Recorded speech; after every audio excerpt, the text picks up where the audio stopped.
Mesdames, Messieurs, bonjour.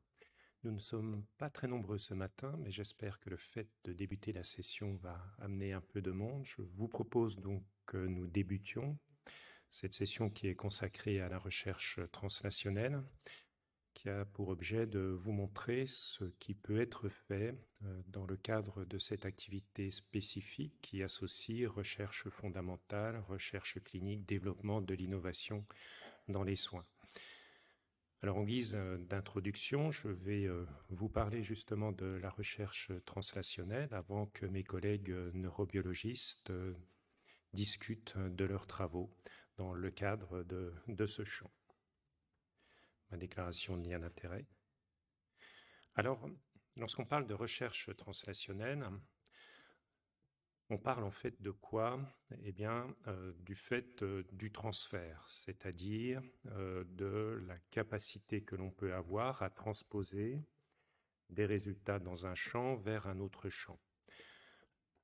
La translation, c'est issu de transcrire, traduire, transporter. Ça a été remplacé par transférer à partir du XVIe siècle. Et lorsqu'on regarde les définitions dans les différents dictionnaires, en fait, translater, ça veut dire quoi? Ça veut dire relatif à la translation planétaire ou axiale, relatif à un transfert en biologie du message génétique de l'ADN vers les aminoacides d'une protéine. Bref, ça ne nous apprend pas grand-chose quant à l'objet de notre symposium ce matin, si ce n'est que cette translation a évolué à partir notamment d'un concept anglo-saxon qui positionne la recherche translationnelle véritablement comme un processus pour faire connaître les résultats produits par la recherche en laboratoire, produits par la recherche non fondamentale, produits par la recherche préclinique, en vue d'élaborer des essais chez l'homme, c'est-à-dire dans l'objectif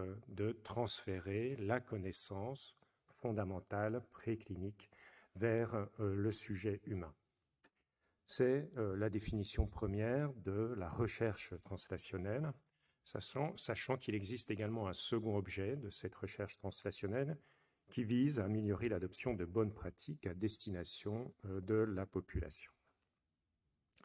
Alors ce concept, il traduit les efforts que l'on a à fournir pour produire des applications concrètes à partir de la recherche fondamentale, concrètes pour nous en tout cas dans le cadre du soin, c'est-à-dire comment à partir de travaux de cette recherche fondamentale, on est à même d'utiliser les résultats et les appliquer, donc les transférer chez l'homme.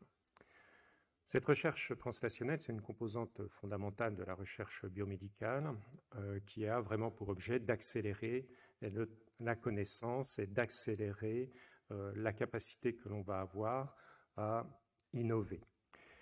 Alors, lorsque l'on regarde la définition de l'Institut de santé américain, donc, qui développe un hub autour de la recherche translationnelle, donc il met en avant l'idée que cela concerne l'ensemble des bases biologiques des maladies, des interventions qui améliorent la santé, sachant que, vous le voyez sur le schéma représenté à droite, ce n'est ni linéaire ni unidirectionnel, c'est-à-dire qu'on peut aller de la recherche clinique vers la recherche fondamentale, de la recherche préclinique vers la recherche clinique. Bref, chaque étape s'appuie sur les autres et les informe.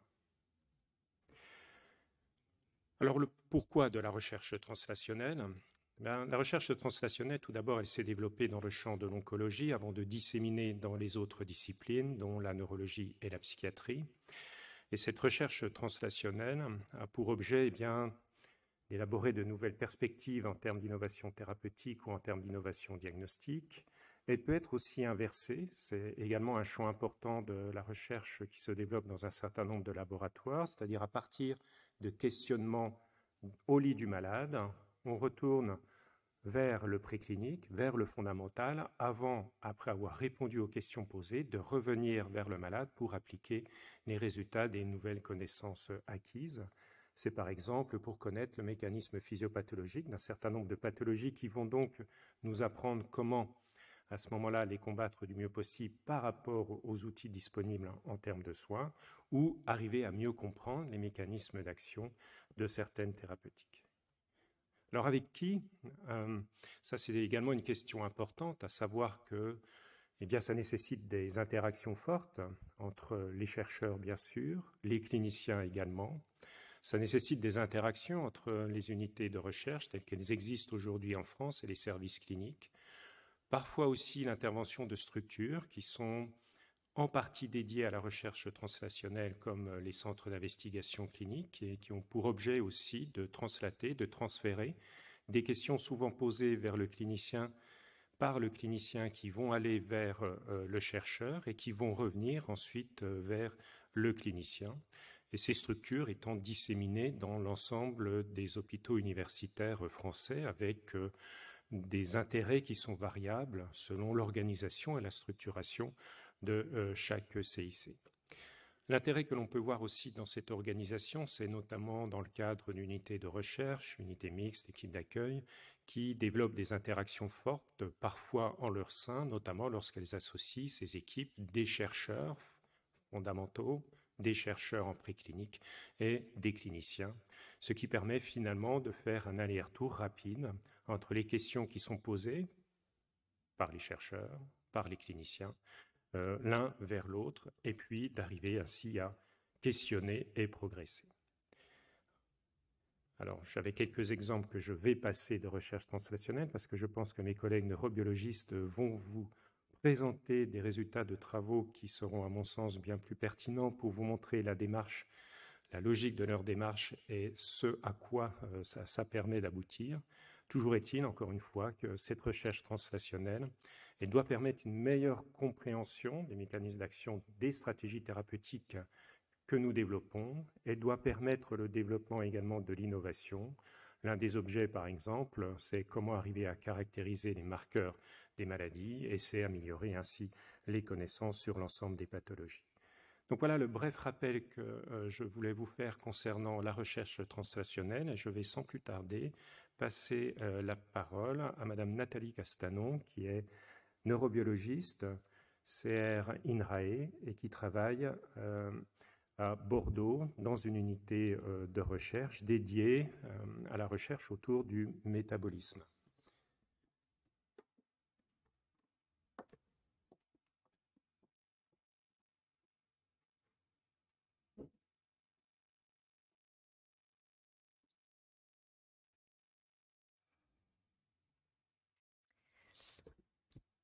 Merci, bonjour à tous. Je voudrais bien sûr commencer par remercier Emmanuel pour son invitation. Et j'en suis d'autant plus heureuse que les approches translationnelles sont vraiment à la base des recherches que nous menons à Bordeaux pour étudier le rôle de l'inflammation dans la dépression, même si je vais me concentrer aujourd'hui pour ma part sur les recherches que nous menons chez l'animal. Et pour nous, cette question s'insère dans un cadre de recherche plus large qui vise à étudier l'impact de la nutrition sur le fonctionnement cérébral et en conséquence sur la santé mentale, en particulier la dépression, que cet impact soit délétère, si on pense par exemple à l'obésité, sur laquelle je reviendrai, ou au contraire bénéfique, si on envisage des interventions nutritionnelles. Et donc l'hypothèse sur laquelle nous travaillons est que l'inflammation pourrait être un des facteurs clés dans la mise en place d'une symptomatologie dépressive, y compris ou en particulier en lien avec la nutrition. Alors pourquoi l'inflammation dans ce contexte?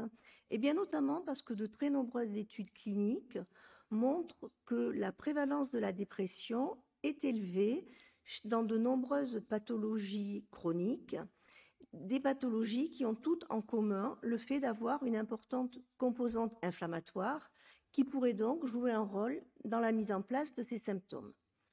Et cette hypothèse a du sens si on la replace dans le contexte de la psychoneuroimmunologie et donc de l'étude des effets des cytokines cérébrales sur le comportement. Et en effet, ces travaux réalisés chez l'animal ont permis de montrer que des cytokines inflammatoires qui sont libérées à la périphérie par les cellules immunitaires activées en réponse à une stimulation immune vont pouvoir par différentes voies agir au niveau cérébral et induire localement la production de cytokines par les microglies activés qui sont considérés en quelque sorte comme les macrophages résidents du cerveau. Ces microglies vont alors moduler le fonctionnement cérébral et entraîner la mise en place d'un certain nombre de changements comportementaux qui sont normalement transitoires et que l'on regroupe sous le terme de comportement de maladie. Et leur but est donc d'aider l'organisme à lutter contre l'infection. Cependant, lorsque l'inflammation se prolonge de façon incontrôlée, ces comportements de maladie vont laisser place à de véritables symptômes neuropsychiatriques caractéristiques donc de dépression. Et différentes études à la fois cliniques et précliniques ont montré que les cinétiques d'apparition de ces altérations étaient différentes donc entre le comportement de maladie qui suit la production de cytokines cérébrales et les symptômes neuropsychiatriques plus tardifs, ce qui suggérait qu'ils dépendaient probablement de différents mécanismes physiopathologiques. Et ce sont les études cliniques qui ont fourni les pistes à explorer et qui ont suggéré en particulier l'intervention d'une enzyme, l'indoléamine 2,3-dioxygénase ou IDO, qui catabolise le tryptophane en réponse à une stimulation immune. Alors, par exemple, donc un exemple d'étude clinique, nous avons ici les résultats donc, obtenus chez des patients traités par de l'interféron alpha dans le cadre d'une immunothérapie. Et comme vous pouvez le voir, l'intensité de leurs symptômes dépressifs est d'autant plus élevée que leur concentration plasmatique de tryptophane baisse au cours du traitement. Et ce résultat était en accord avec le lien régulièrement décrit entre un déficit en tryptophane et le développement de symptômes dépressifs. Et ceci est en particulier lié au fait que le tryptophane, qui est un acide aminé essentiel, utilisé bien sûr dans la synthèse protéique, est aussi le précurseur de la sérotonine, qui donc, comme vous le savez, est un neurotransmetteur important pour le contrôle de l'humeur. Mais le tryptophane cérébral va pouvoir aussi moduler, voire perturber l'activité neuronale via la synthèse de kynurénine. Et cette synthèse se fait en particulier en conditions inflammatoires, en réponse donc à l'activation de l'IDO. Alors cette enzyme qui catalyse donc la première voie de synthèse des kynurénines, qui est représentée ici en jaune, donc cette enzyme a une position centrale dans les processus par lesquels les cytokines vont pouvoir perturber le fonctionnement cérébral et ainsi altérer le comportement et l'humeur. Alors l'IDO peut tout d'abord perturber le métabolisme des monoamines, en particulier celui de la sérotonine, que comme je l'ai dit, elle synthétise de la kynurénine à partir du précurseur de la sérotonine. Mais l'activation de l'IDO et des autres enzymes de la voie peut également plus globalement perturber le fonctionnement des réseaux neuronaux, puisque différents dérivés de la kynurénine sont neurotoxiques, ils sont pro-oxydants et favorisent également donc, la neurotoxicité liée au système glutamatergique. À l'inverse, l'acide kynurénique, qui est aussi dérivé de la kynurénine, mais qui a plutôt des propriétés neuroprotectrices, donc sa synthèse est diminuée en conditions inflammatoires. Donc la question qui se posait alors était, est-ce que l'activation de la voie des kynurénines joue effectivement un rôle causal dans l'induction de symptômes neuropsychiatriques en conditions inflammatoires? La réponse est oui, et nous avons pu le montrer par des expériences réalisées chez l'animal, qui nous ont permis tout d'abord de vérifier qu'effectivement l'IDO est activée au niveau cérébral dans différents modèles d'inflammation, donc que ce soit un modèle d'inflammation aiguë induit par l'administration de lipopolysaccharides bactériens ou LPS, ou un modèle d'inflammation chronique obtenu par l'inoculation de BCG.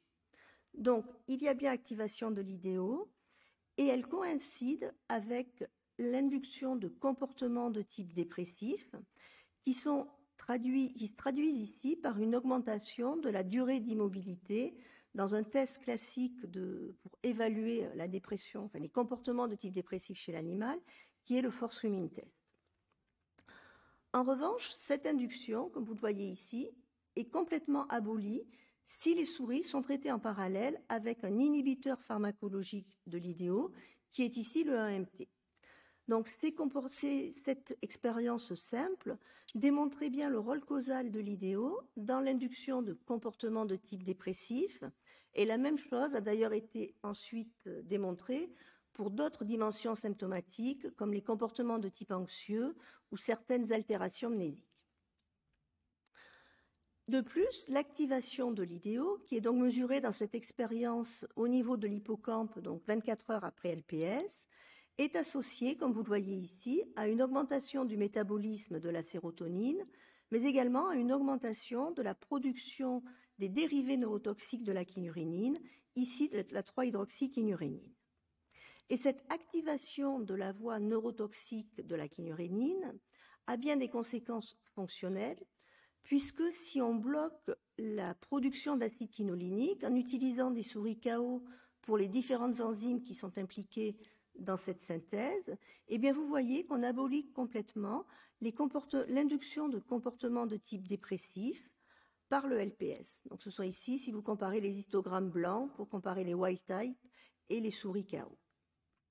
Et ce résultat obtenu chez l'animal était en accord avec certaines données cliniques qui montraient par exemple, toujours chez les patients traités à l'interféron alpha, que la sévérité de leur symptomatologie dépressive était corrélée positivement aux taux cérébraux d'acide quinolynique qui augmentent donc au cours du traitement.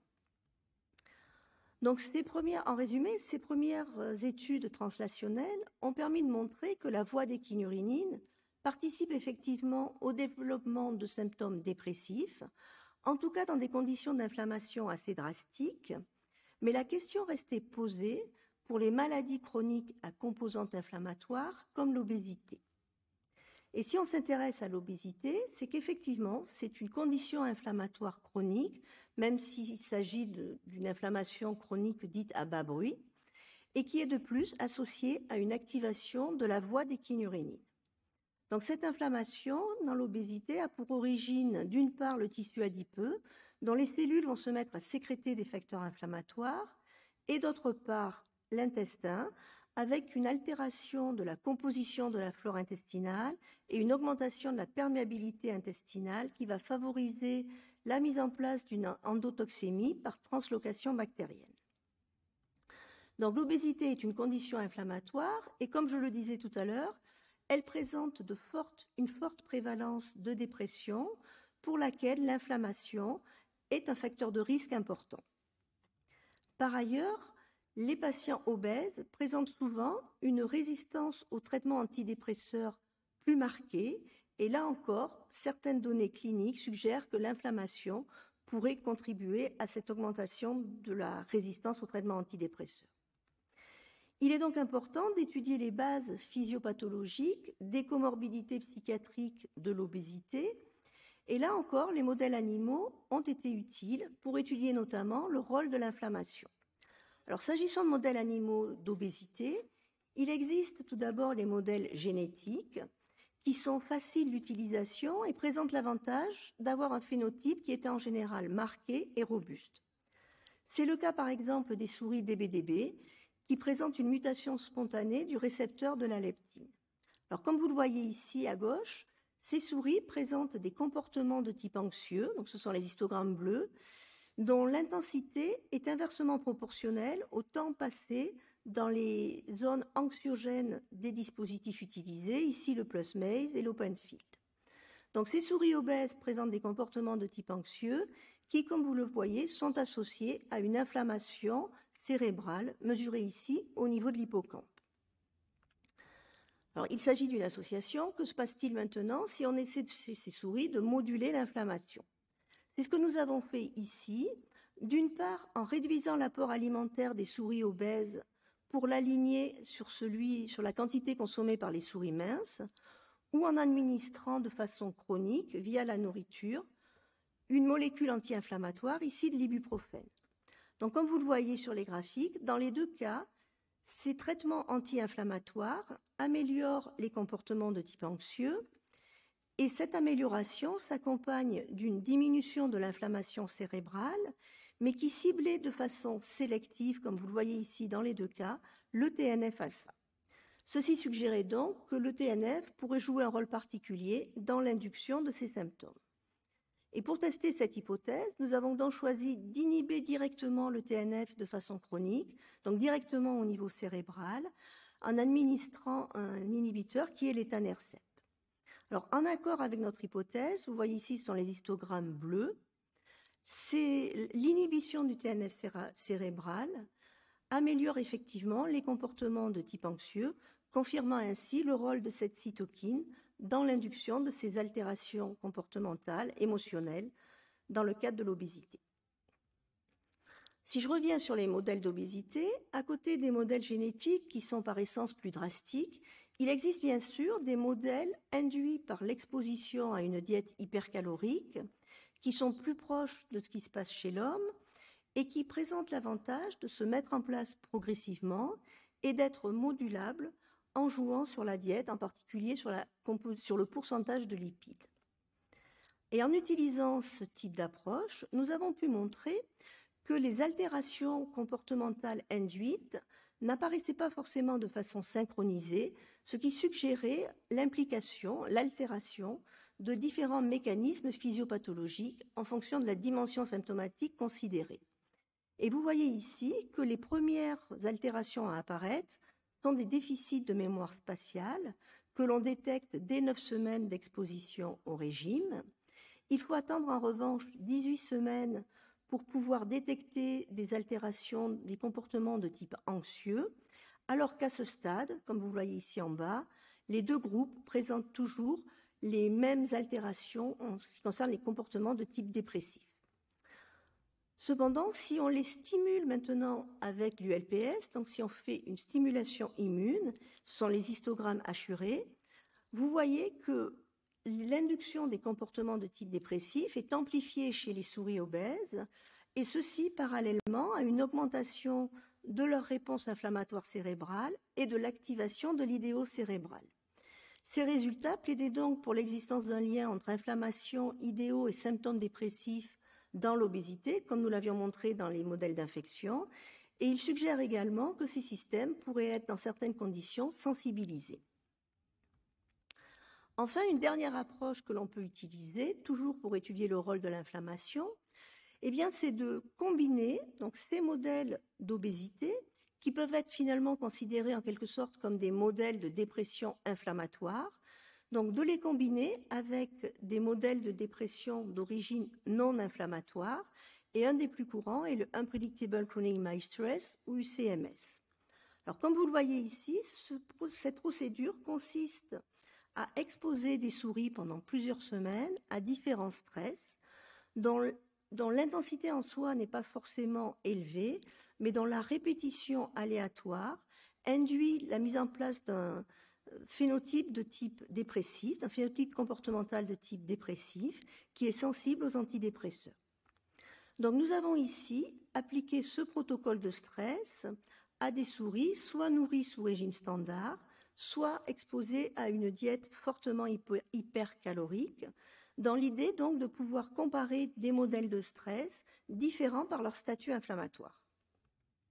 Et nous avons donc tout d'abord dressé leur phénotype comportemental en utilisant pour cela une batterie de tests permettant de modéliser différentes dimensions symptomatiques de la dépression, qu'il s'agisse d'anédonie, de comportements de type dépressif, anxieux ou plutôt d'ordre neurovégétatif.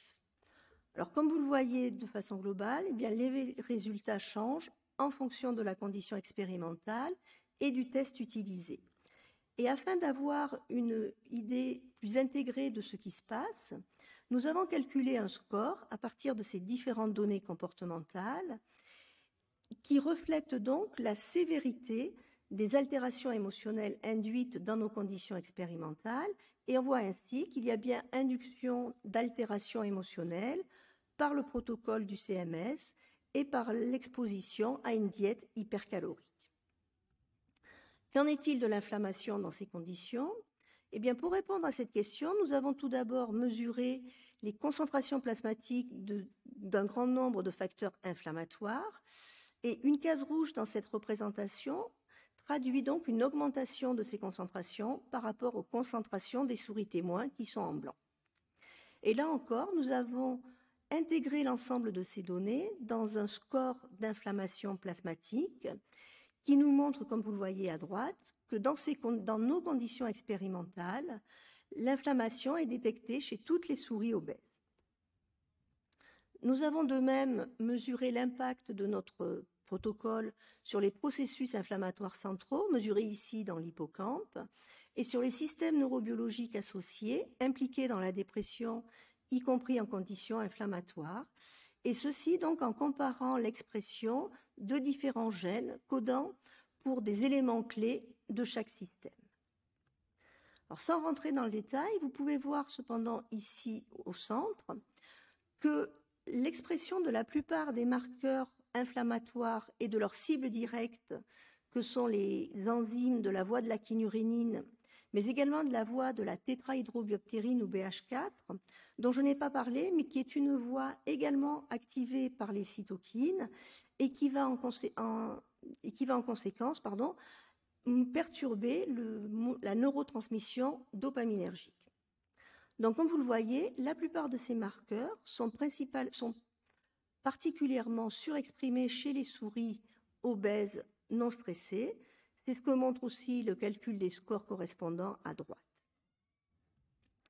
Enfin, si on s'intéresse maintenant à des systèmes comme le système sérotoninergique, glutamatergique ou des marqueurs du stress oxydant, qui sont finalement des systèmes impliqués à la fois dans la dépression inflammatoire et non inflammatoire, eh bien vous voyez que là encore, leur expression est augmentée chez les souris obèses non stressées, mais que cette fois-ci, on observe aussi une modulation de ces gènes dans le groupe de souris soumises au protocole de dépression induite par l'UCMS. Il reste bien sûr maintenant à étudier les mécanismes sous-tendant ces modulations différentielles et leur impact sur le comportement, donc modulation différentielle selon les conditions, et à en mesurer l'impact sur la réponse aux antidépresseurs. Mais la caractérisation phénotypique des différents modèles et leur utilisation combinée devrait faciliter, nous l'espérons, ces études. En conclusion, les approches translationnelles ont donc permis d'ores et déjà de mieux comprendre le rôle des processus inflammatoires dans l'induction d'une symptomatologie dépressive. Elles ont déjà fourni des pistes intéressantes pour identifier de nouvelles stratégies d'intervention, y compris nutritionnelles, ciblant l'inflammation, et qui pourraient gagner en efficacité en améliorant l'adéquation des traitements avec le profil symptomatologique et biologique des patients. Enfin, ces approches translationnelles devraient, nous l'espérons, aider à identifier les bases physiopathologiques de la résistance thérapeutique qui constitue un des grands défis à relever pour améliorer la prise en charge de ces patients. Voilà, pour finir, je voudrais juste bien sûr remercier toutes les personnes de l'équipe et d'ailleurs qui ont participé, qui ont contribué à ces travaux, les agences qui nous financent et merci de votre attention.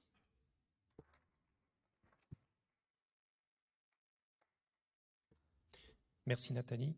Je vous propose de regrouper l'ensemble des questions à la fin des communications.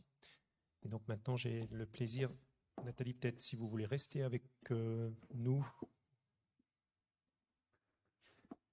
Et maintenant, j'ai le plaisir de passer la parole au professeur Catherine Belzoum, qui est directrice de l'unité de recherche INSERM à Tours et qui travaille notamment sur les techniques de neuromodulation dans les modèles murins.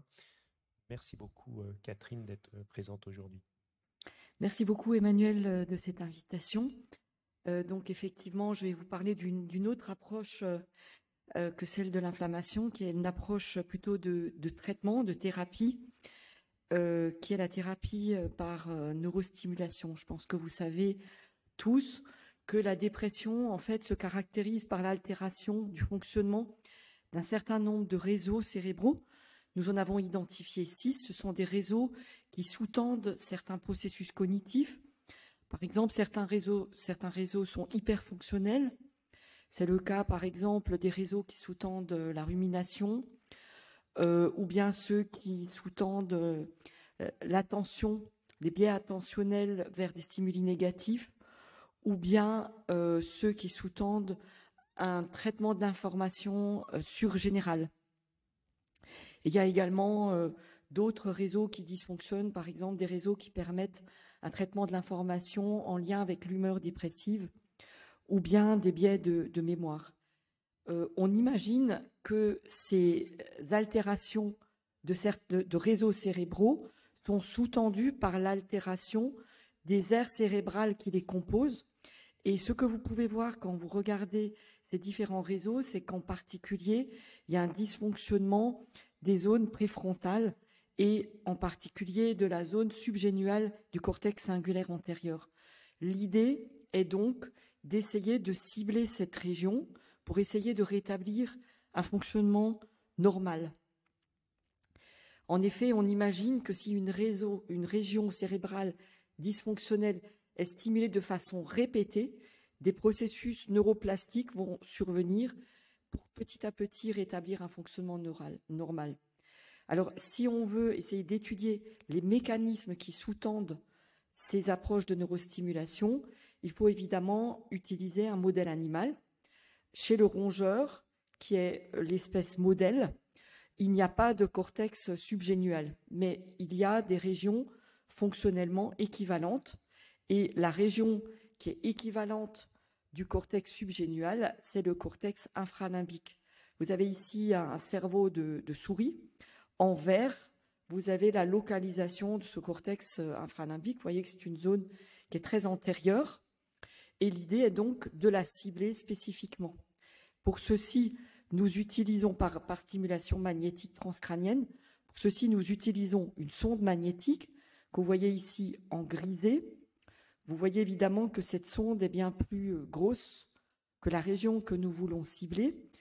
Et on sait aussi que les ondes magnétiques ont des propriétés de diffraction.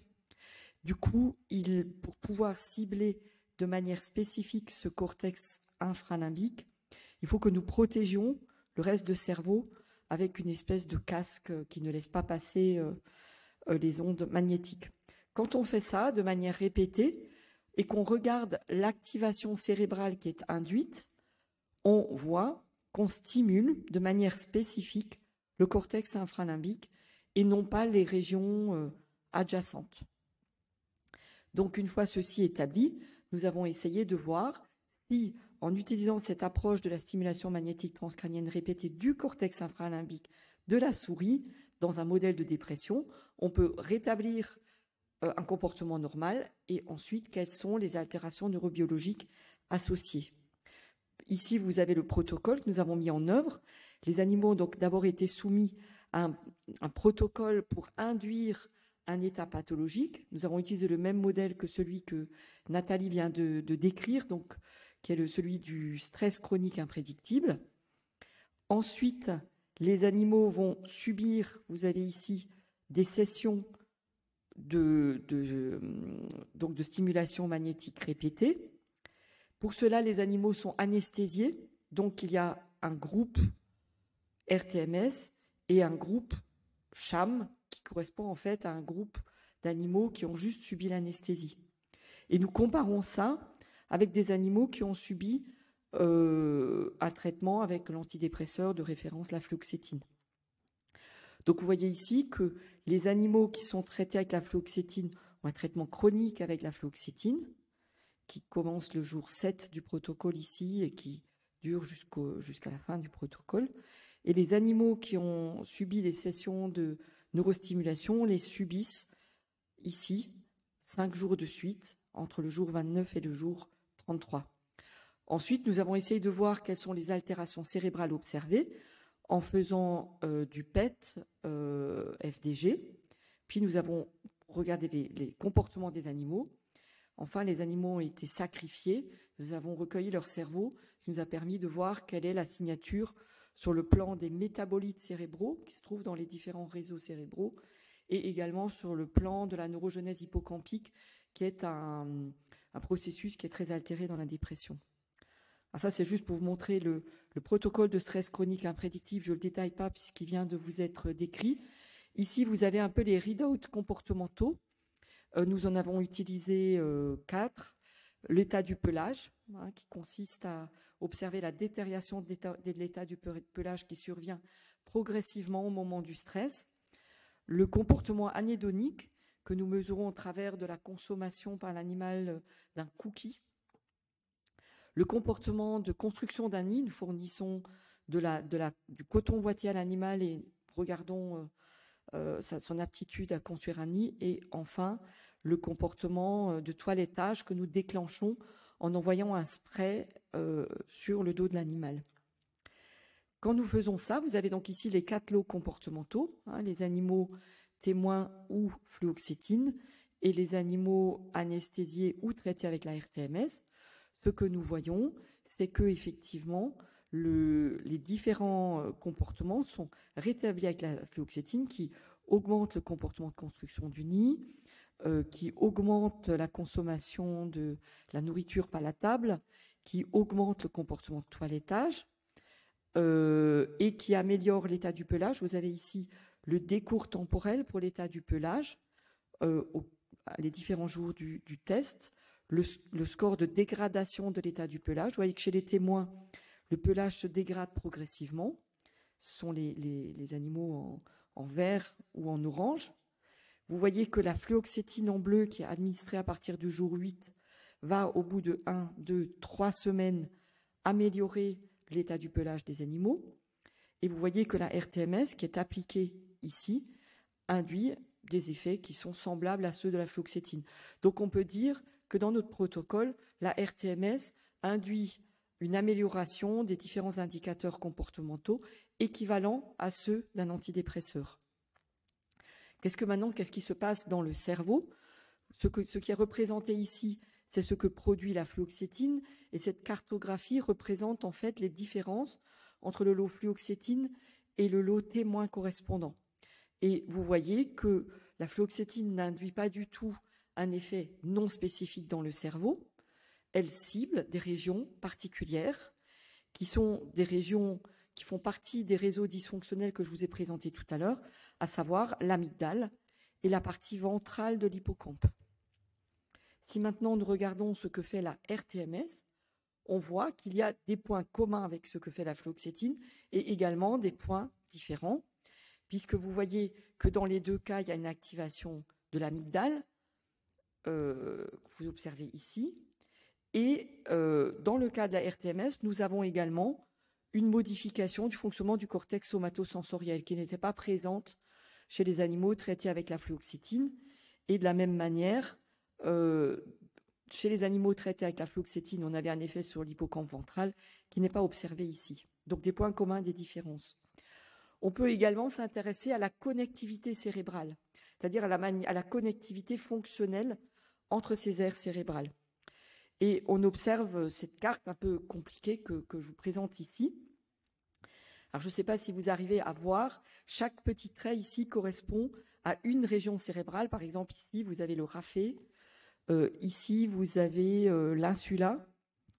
Voilà, ce sont les différents réseaux, en fait, régions qui font partie des réseaux cérébraux associés à la dépression.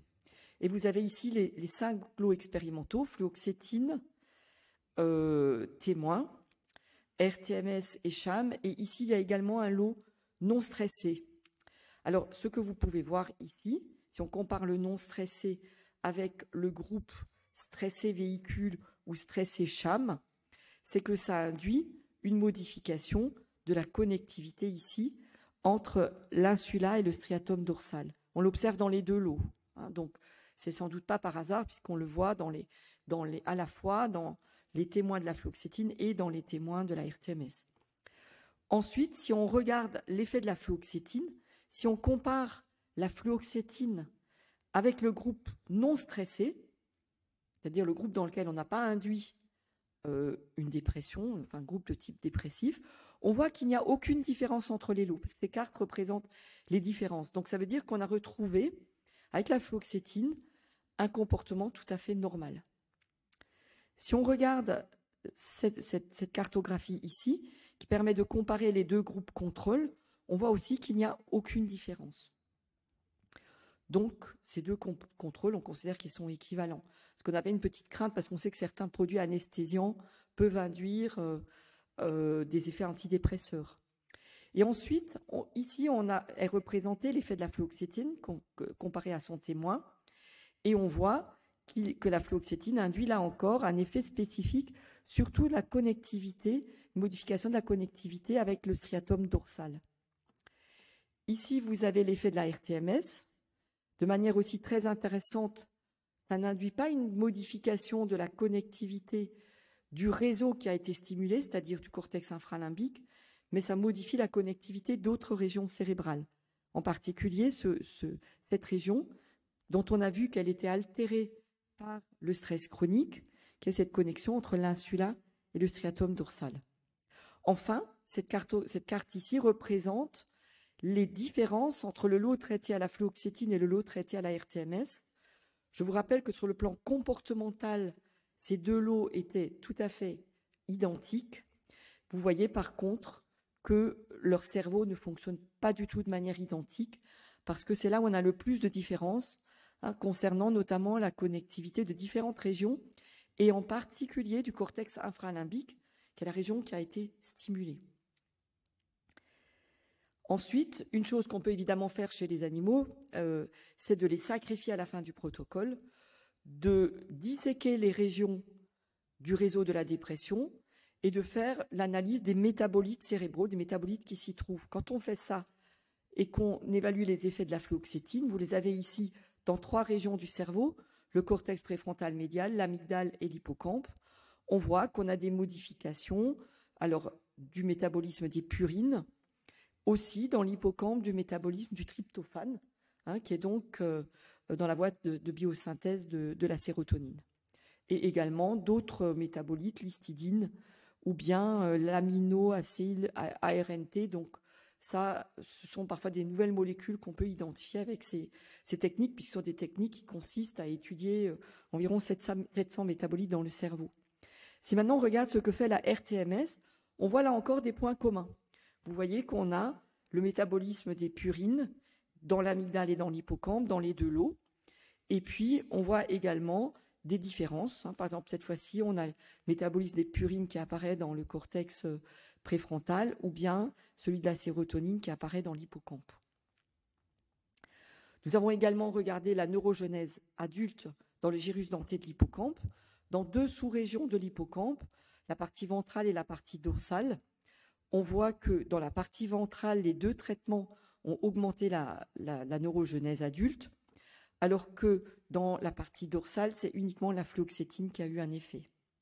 Donc si on veut récapituler, on peut dire que la fluoxétine et la stimulation du cortex infralimbique induisent certaines modifications qui sont identiques, comme par exemple un impact sur l'activité de l'amygdale, de la neurogenèse hippocampique ou du métabolisme purinergique, mais ensuite ont également des effets spécifiques, comme par exemple ici un effet sur la neurogenèse dans l'hippocampe ventral, certains métabolites spécifiques, ou bien ici une altération dans le cortex somatosensoriel ou d'autres métabolites spécifiques.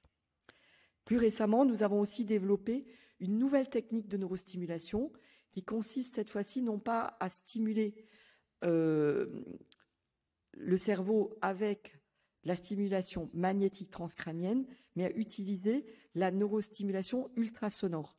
C'est une approche qui est déjà utilisée dans certaines maladies neurologiques. Nous avons essayé de l'appliquer dans un modèle de dépression. Donc ça, c'est juste pour vous montrer un petit peu le dispositif qui est utilisé, et puis pour vous montrer que quand on stimule le cortex moteur, on modifie bien le potentiel évoqué moteur, ce qui indique que cette approche peut bien stimuler le cerveau.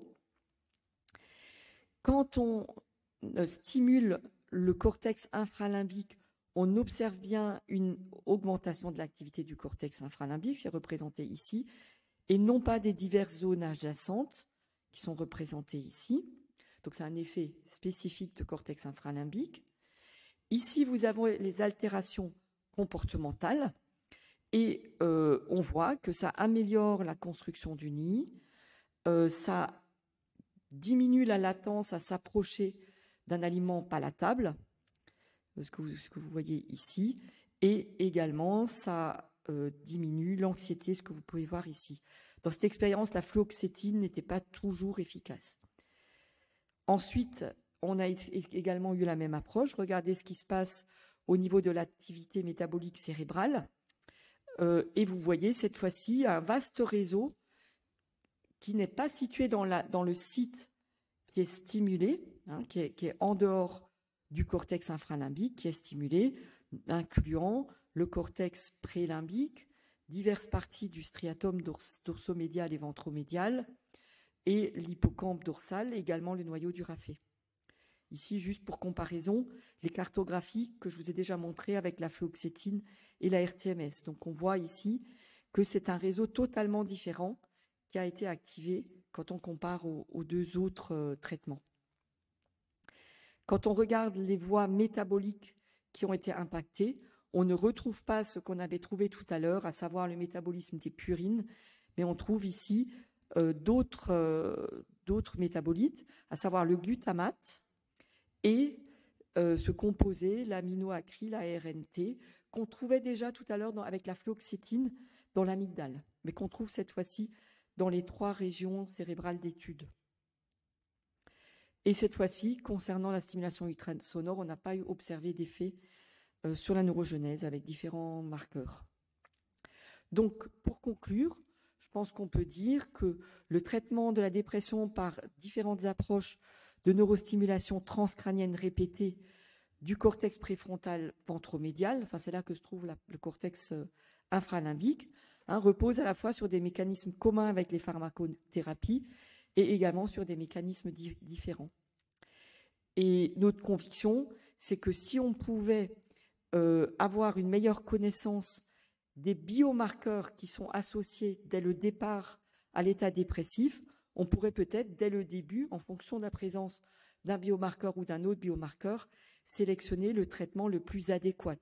Peut-être que pour certains patients, le traitement à la fluoxétine est le plus approprié. Pour d'autres patients, ce serait peut-être la stimulation magnétique transcrânienne. Pour d'autres encore, ça pourrait être la stimulation ultrasonore. Et peut-être pour d'autres, des traitements basés sur le fait de contrecarrer la neuroinflammation, par exemple. Voilà, merci beaucoup de votre attention.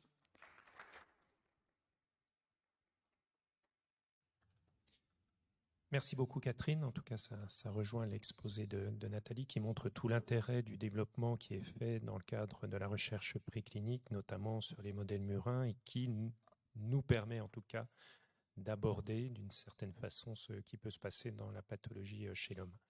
Alors nous avons une dizaine de minutes pour les questions, donc la parole est à la salle.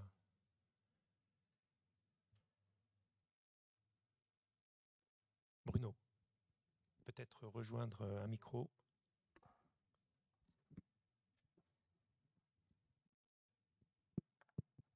Merci en tout cas pour ces 3 présentations. Merci beaucoup Catherine pour cette présentation justement montrant les effets différentiels, fluoxétine et stimulation. La question c'est finalement pourquoi vous avez une activation qui est un peu plus élective au niveau du striatum dorsal, alors bon, qui est quand même plus impliqué dans la préparation, l'initiation de comportements moteurs, vraiment très moteurs, et l'intégration des informations sensorimotrices. On serait peut-être attendu davantage une activation plus marquée au niveau du striatum ventral, qui est impliqué dans l'exécution de comportements motivés, quoi. Oui, effectivement, nous attendions plutôt un effet au niveau du striatum ventral. Alors, il faut dire que dans d'autres études, par exemple des études qui ont été publiées par le groupe qui se trouve à Braga au Portugal, ils ont également trouvé des altérations dans le striatum dorsal dans des modèles animaux de dépression et avec un rôle apparemment assez central. Eux, ils ont associé ça au fait que le cortex, le striatum dorsal est souvent associé avec des comportements un petit peu habitudes, routines. Et du coup, en tout cas, au niveau de la symptomatologie, c'est avec cette dimension-là qu'il aurait associé. On peut aussi effectivement le voir comme ça, tout à fait. Merci beaucoup.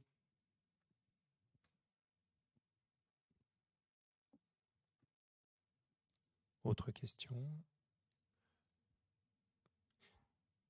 Alors j'en ai peut-être une pour Nathalie et également pour Catherine.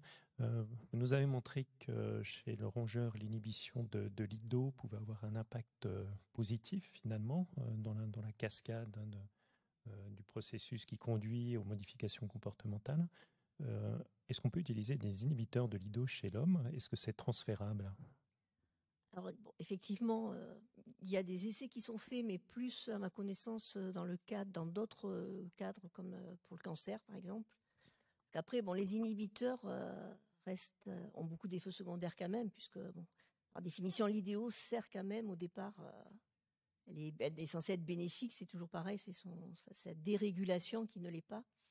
Donc, c'est pour ça que l'idée, ça serait quand même de pouvoir aller encore plus loin pour avoir des cibles même plus précises que simplement d'inhiber l'idéo.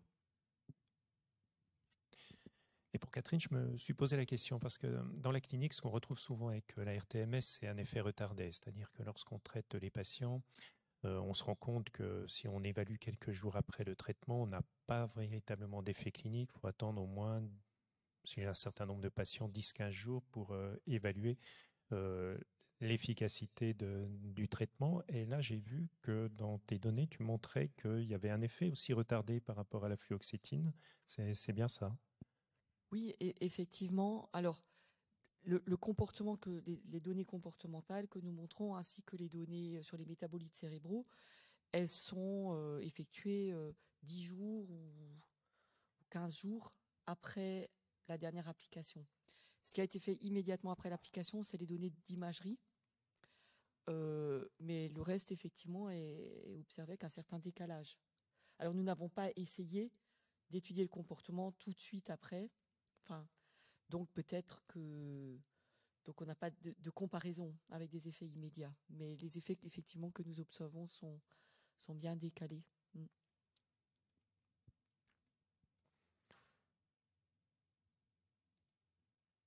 Pas de questions dans la salle?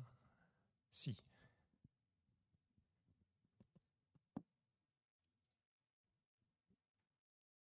J'aurais une question très triviale. Qu'est-ce qu'il en aurait été d'une association RTMS et fluoxétine chez les souris? Ça, vous avez essayé sans doute, non? Non, nous n'avons pas essayé, mais effectivement, c'est une bonne suggestion. C'est quelque chose que nous n'avons pas encore fait, mais effectivement, je pense aussi que l'idée serait d'associer ces différents traitements aussi avec, à la fois, ça peut être une association effectivement pharmacothérapie, neurostimulation, ça peut aussi être d'associer ces différents traitements avec des traitements de l'environnement, enfin parce que j'imagine que par exemple la neurostimulation ou la pharmacothérapie sans doute augmente beaucoup la neuroplasticité de manière générale, et du coup sans doute qu'il serait approprié, sans doute que tous ces changements plastiques ne sont pas bénéfiques. Parce que, par exemple, il y a un groupe italien qui a montré que quand on traite un animal avec de la fluoxétine et qu'ensuite on le met dans un environnement négatif, en fait, la fluoxétine a un effet d'accroître la symptomatologie chez les animaux.